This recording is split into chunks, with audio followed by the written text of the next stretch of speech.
এটা আমাকে দিন।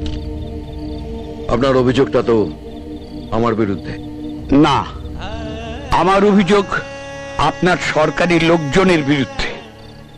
আপনি চলে যাবার পরেও যারা তাদের চেয়ারে থাকবে, পেনশনের সামান্য কটা টাকার জন্য এই বুড়ো মানুষটাকে যারা রোজ একতলা থেকে টেনে 5 তলায় তোলে, আবার নাবায়, ফাইল এক টেবিল থেকে আরেক টেবিলে যাবার জন্য 10 টাকা করে দিতে হয়, আর শেষের টেবিলে 1000 টাকা।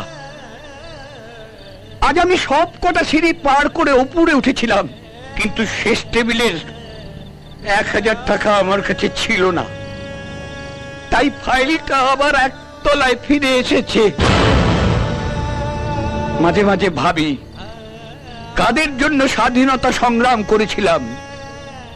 এই এদের জন্য, যারা স্বাধীনতা পেয়ে স্বাধীনতা সংগ্রামীকেই যন্ত্রণা দেয়। পকেটে আর 5 টাকা পড়ে আছে। ভাবলাম অভিযোগটা জমা দিয়ে বাড়ি ফেরার সময় 5 টাকার বিষ কিনে নিয়ে যাব। আচ্ছা, 5 টাকায় মরার মতন বিষ পাওয়া যায় না?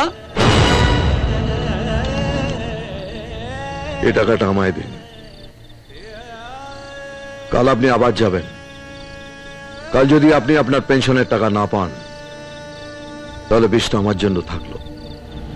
5 টাকায় মরার মতো বিষ পাওয়া যায়।